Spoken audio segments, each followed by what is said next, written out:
Welcome to the Diary of an African Entrepreneur, where we explore the stories of African businesses, men and women who are building African businesses. I'm your host, Deji Adegusoye. I'm a partner at Sahel Capital, a leading food and agricultural company in Africa.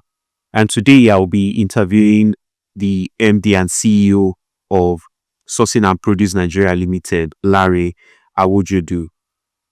Sourcing and Produce is a leading African agricultural trading company headquartered in Lagos, Nigeria, and it has a growing international footprint. They specialize in sourcing, processing, and exporting premium African commodities such as ginger, cashew nuts, hibiscus flower, sesame seeds, and more, and they ship directly to the global market.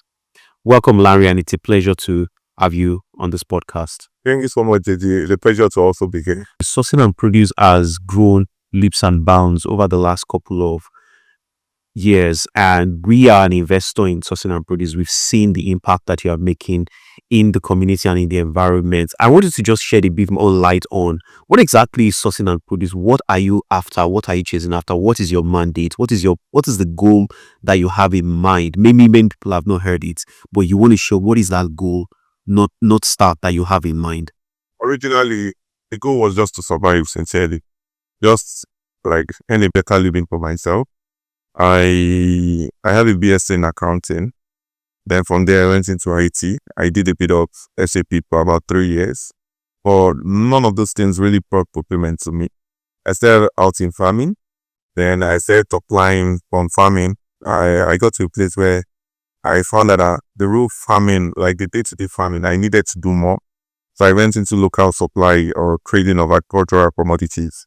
Then I would supply exporters. Then it got to a place where the exporters I would supply, they would pay me on time. Let's not use the word fraudulent. Like they would take too long. And I got angry one day and I said, why can't I be an exporter myself? And the first year, container, the second year, 2 container, 3 container. Then it grew from there. But where we are today, our mandates, our vision, the long-term vision is we are building Africa's leading hybrid trading company. And what does that mean? Is that we are trying to build a company of the, in all humbleness, of the stature of like a Cargill or an Olam. Today in Africa, with all due respect, a lot of the major players on the African continent, in its food pyramid, in the agri industry, in my experience, are not originally Africans. So what is stopping us as Africans from owning something that is truly that stature and that is driving things for our people? So that's what led to the expansion of Sourcing and Produce from just a Nigeria company. Today we operate in 4 African countries. We just even launched Liberia. We operate in Nigeria, Tanzania, Malawi, Zambia, and now Liberia. There are also other countries that we operate from, but we are not registered there. We also operate in Burundi because there are borders with Tanzania. So we go into Burundi from time to time. We've also gone into Kenya also. So we are building Africa's leading hybrid trading company. On a day-to-day mission, what we are doing is taking produce from smallholder farmers in Africa's farming communities to global players. So one, we are solving the problem of market access. You know, a lot of farmers don't have market access for their products. One of our major products is hibiscus flower, for instance. In the Nigerian context, it's just used for kobo drink. It's not even highly regarded per se. When in international market, it's a major product.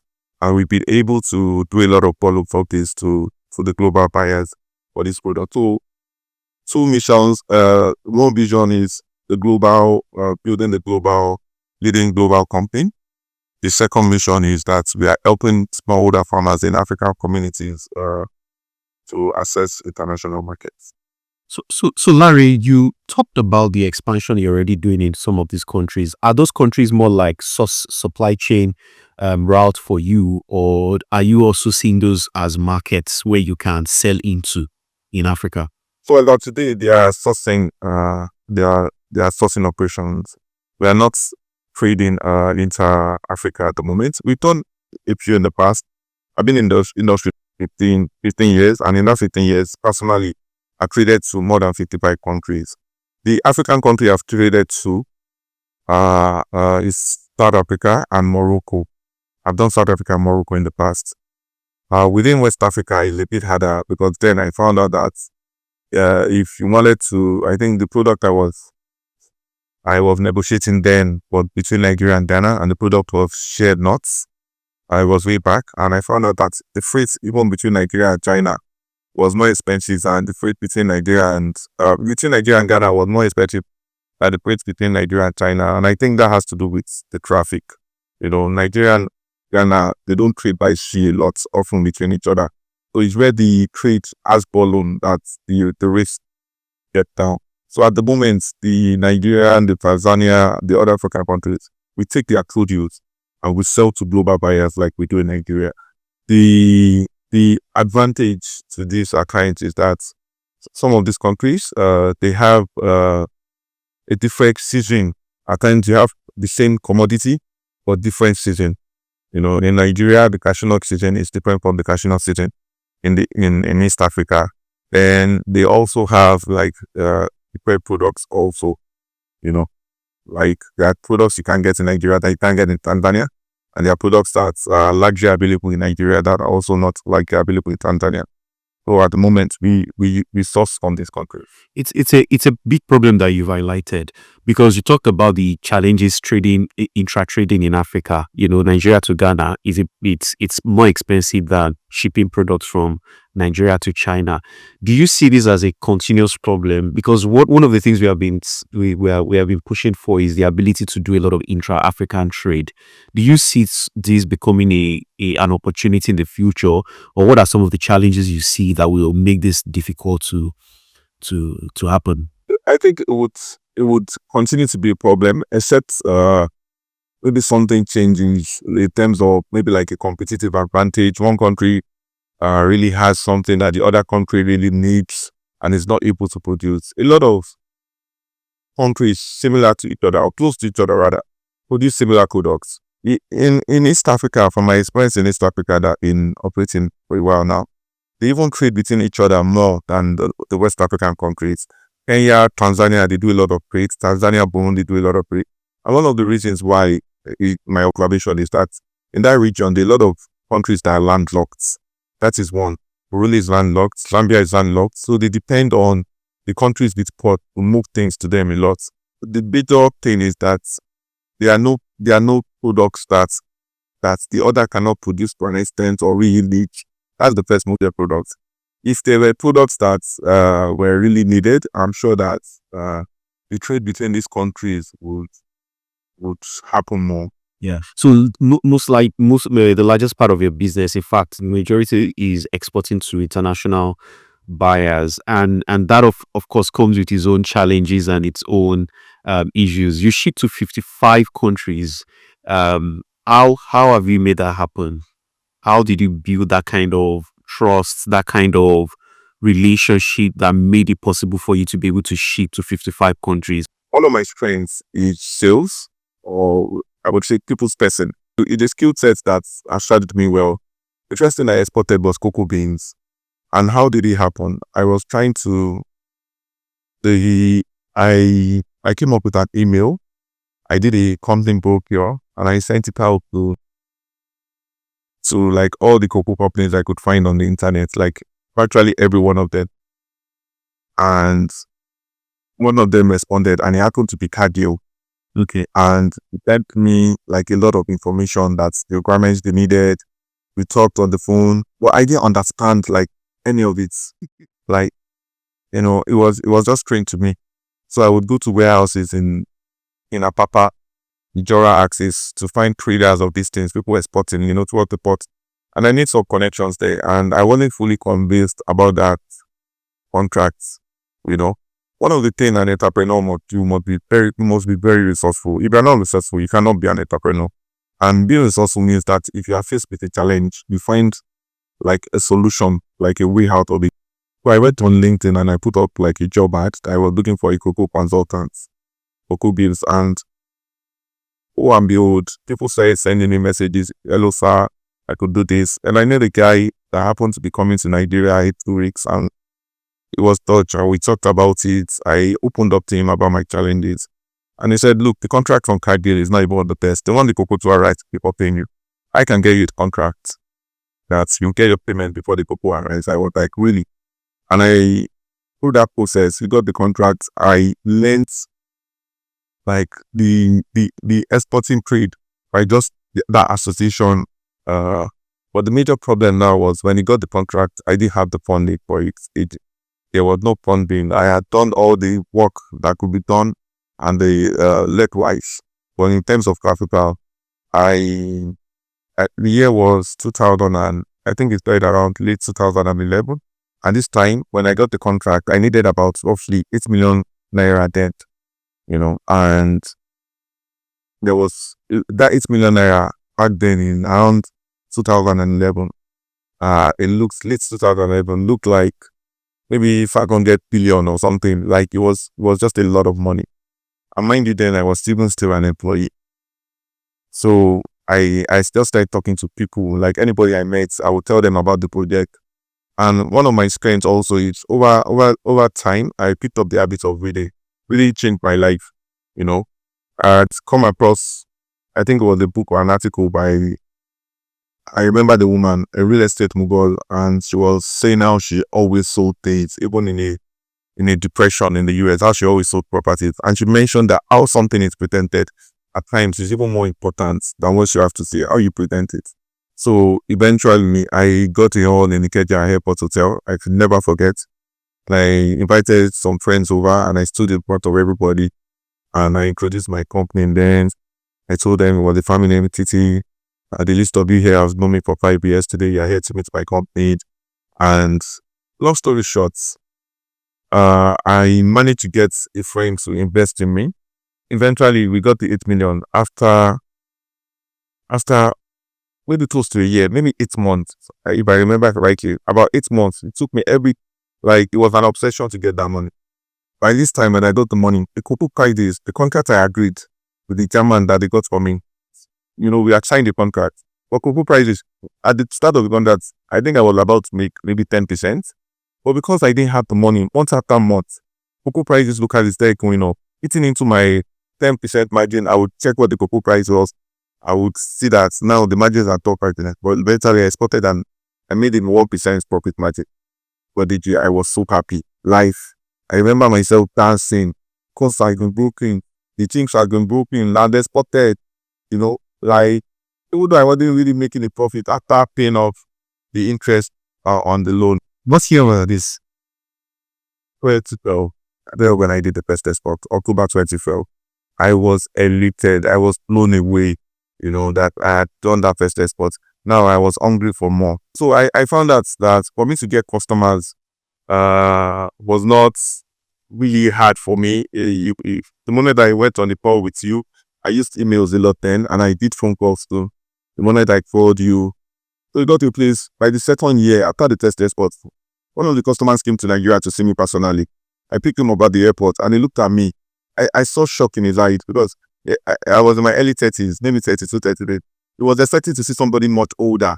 So when he saw me, he was like, sorry, but how old are you?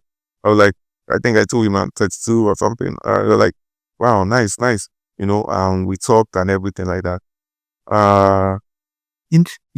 Larry, you've touched on some things. As we were answering that question, you talked about somebody in this business has to be resourceful. You talked about authenticity. You talked about your love for reading. Now you gain knowledge a lot from reading.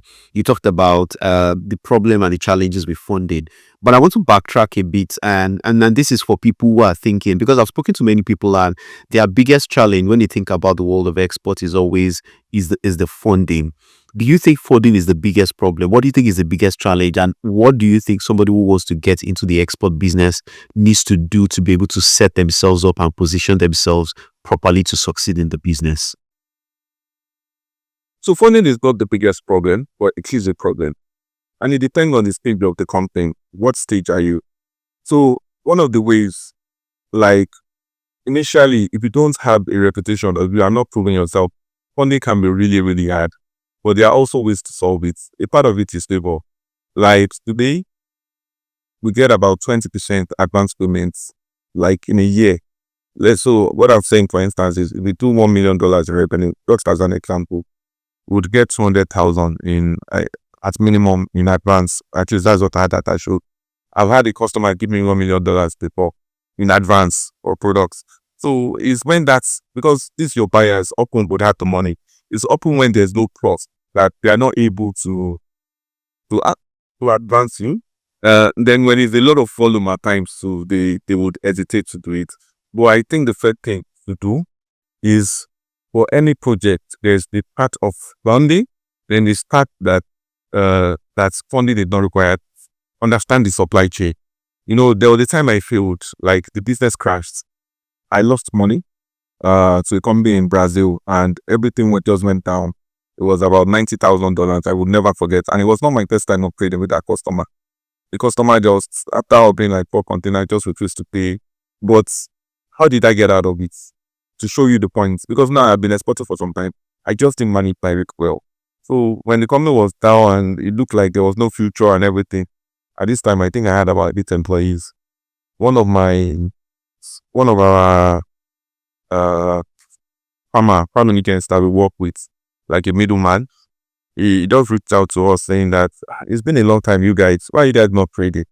And we told him we don't have money to buy the goods and everything. And to cut the long story short, he said that he would give us 4 containers on credit if we could pay within maybe 6 weeks. So I looked for the money for the transport, the cleaning, and I talked to my buyer and he was ready to buy the 4 containers. Without me having capital, I got supply from the 4 containers. I sold to the seller, even gave me an advance of $50,000. And I made profits without owning the capital, but I had the relationship to make that deal work. So money is important, but having the relationships can help you solve a lot of this, and knowing the technicalities, because every business has their technicalities. If you just put money in front without understanding how a business works, without understanding the technicalities, I guarantee you would lose that money eventually. Yeah. No, thanks. And I think you've touched on that relationship part.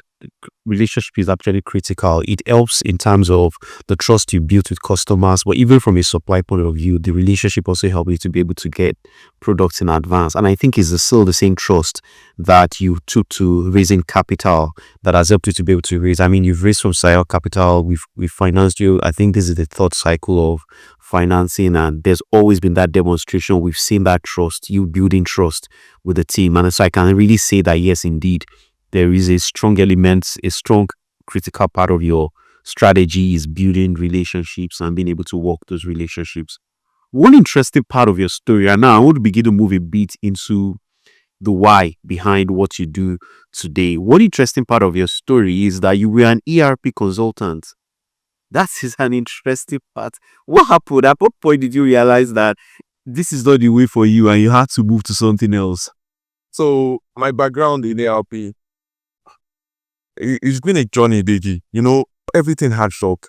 My accounting background today helps me. My ERP also helps me because all we're doing there was consulting. We'd go to companies to implement SAP software, and I kind of got an insight on how a company should operate. I remember one company, I think that the CEO said, "Larry, how can I improve my company? Tell me, you go to a lot of companies, what can I do?" And I told him, all I see with your company is that a lot of your Nigerian scouts are not fully happy. They believe they cannot be managers because all the managers are Indians. So he said he knows. So me too, and also, can I ask you a question? And I said, what? I said, he said I should go ahead. I said, how can one be wealthy? How can one prosper? And he asked me for the definition of prosperity. And I told him my dedication. I said, to have my time to myself, that I'm free to do as I please, to go in and out. The second thing is, I'm able to afford anything I want for myself and my loved ones. Like, if there's something I want. And the guy analyzed it to me. Like, why, the job you are doing at the moment, how much do they pay you? You will save all the money, don't spend a penny. How long will it take you to get to, like, let's say 1 billion naira? Then I couldn't calculate it, but later I calculated it. It would take like 255 years or so to get. Because you have to own something, you have to be a part of something. And I started making me think. And before then, even in university, I used to sell jeans. One time I sold turkey. I was always doing buying and selling. One time I had a chicken and chip bread, even in Ife, yes, but I did not bother, you know. So that thing resonated with me, and that's bubbling on that. When you meet somebody, at times even when I hire people, I know they have something more. You know, the day they tell me that they want to go and start their own family, I wouldn't be surprised because I always sensed that this hunger and drive up there. So that's what led me to ULP. But when I go to ULP also, I let process it, I let patent it, but I still found out that I had an hunger. There was something more, you know. Eh, Being self-aware is key. To know that this thing I enjoy, this thing is not my strength, this thing is my strength. And also when you read, like, just generally, there's nothing you want to do that has not been done before. And somebody has written about it, has read some things about it. So I was on the search for what made Lanre exceptional, and trading kind of made me exceptional because in a short time, I could really get customers, I could talk to people and convince them, you know, to partner with me or to do business with me on different scale. So everything adds up in that journey. So that's how I got into RP, and eventually I exited it. But the lessons, you know, still have to work for me. They still stay with you. What kind of manager are you, Lanre? So you manage people. What kind of manager are you? If I ask, you know, members of your team, what kind of manager would they say you are? I think I'm a democratic manager. Like I said, I like to carry people along. If you see us in the company, if they didn't tell you that I was the boss, you will struggle to know. Has the culture in the organization changed from when you were smaller to now that you are growing and scaling? And do you think it will still evolve, or you think it will stay the same way exactly it is? The culture changes. There are some things that are still like fundamental to the culture, but the culture is bound to change.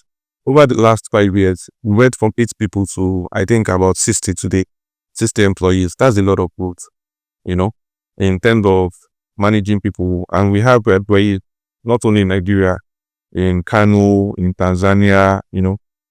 So the culture, people also come and be part of our culture and try and fix it. Let me, one of the things that has changed in the culture that I struggled with, I'm still working on, is dating. You know, when we were small, nobody was dating each other now. Everybody was working at, like, purpose. Now, I just see some more boy calling one girl everything. They doing romance. They're like, what's going on here? Are we not here to work once, you know? So, one of the things I struggled with also is that because I'm in the head office here in Lagos, people in Tanzania or Kano might feel that, depending on the personality of their leader, they might feel that the Lagos team, like me now, I'm a fun person. I work hard, but I also like to entertain. So, for instance, if we are doing dirty and you work in the Lagos office, at a particular time of the month, we would call you out to celebrate you. People will come and talk about you.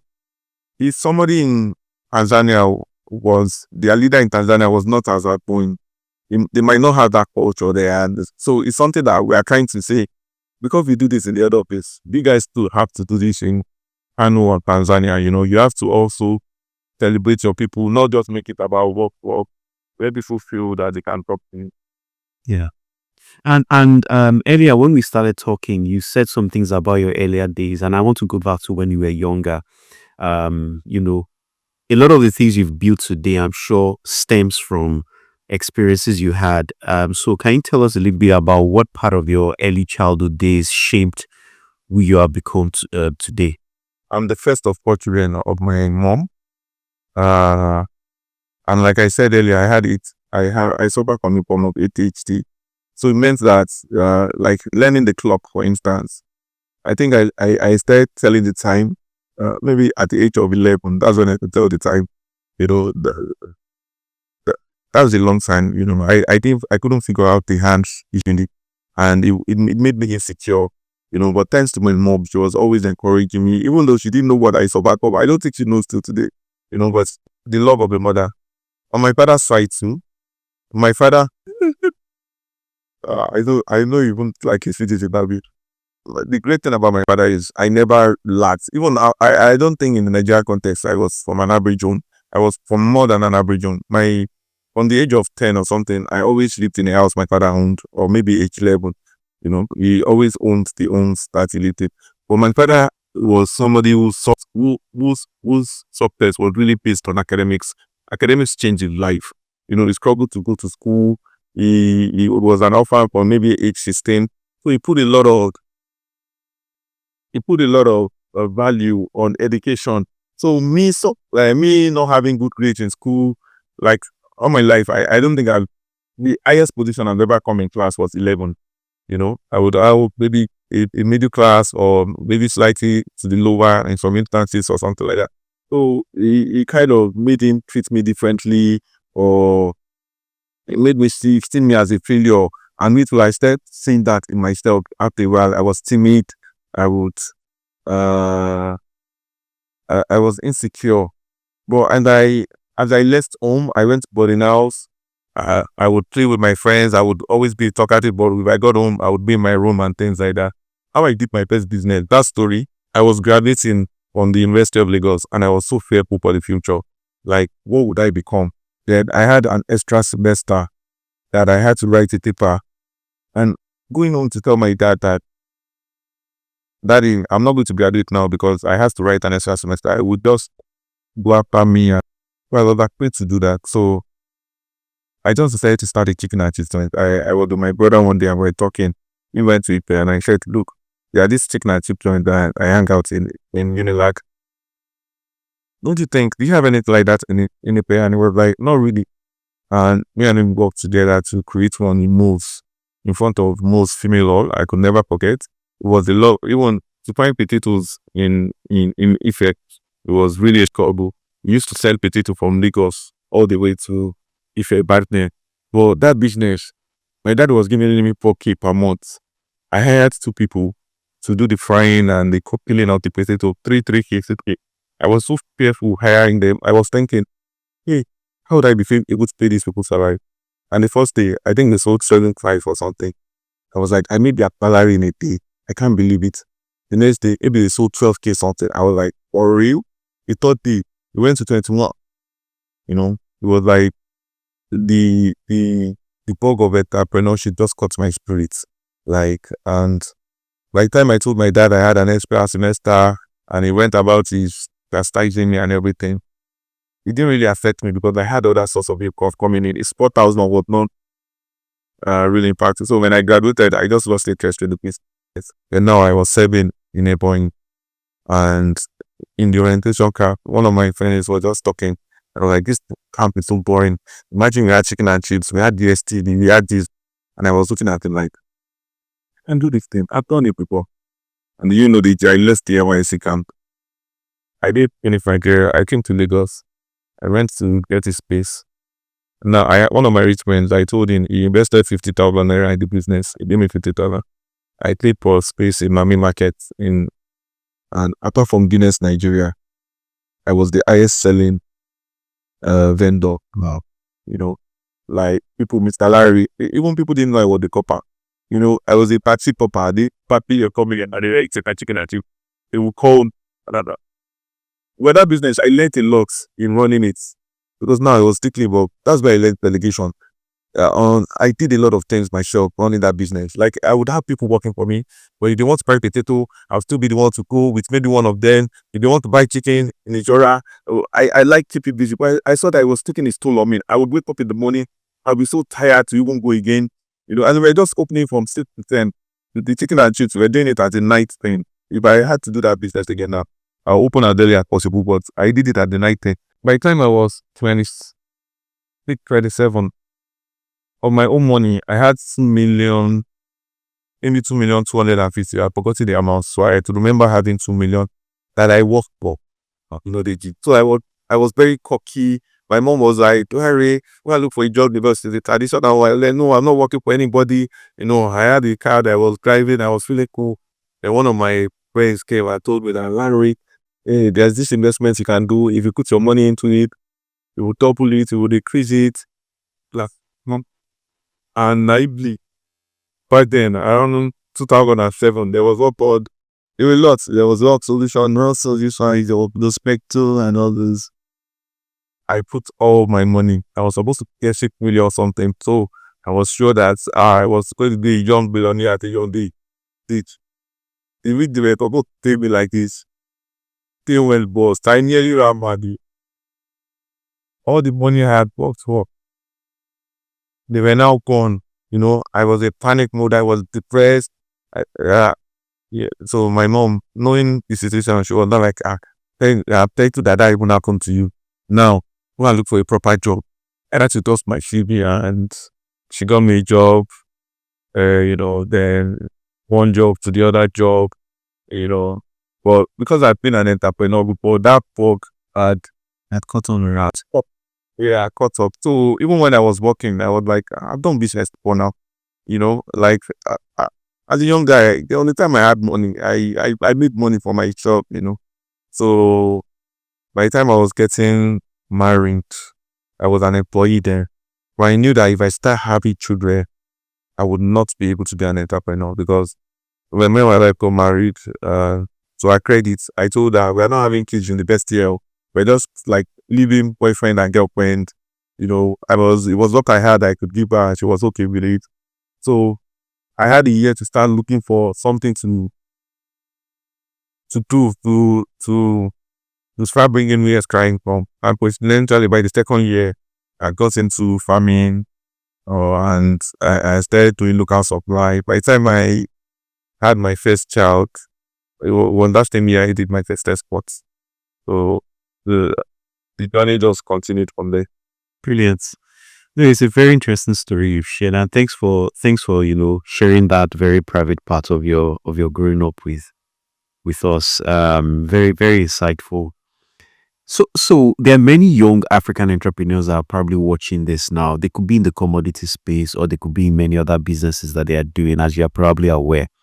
And they are watching you, and they are dreaming of making their own impact one day. What message do you hope that your journey will send to them? So the first thing I will tell you is, first, be self-aware. So when I say self-aware, find out what kind of person are you. Take a pen and paper, talk to people. Your strengths are always there. You will know what your strength is. It's just that if you don't pay attention. The problem is, I know people where they try to live other people's life.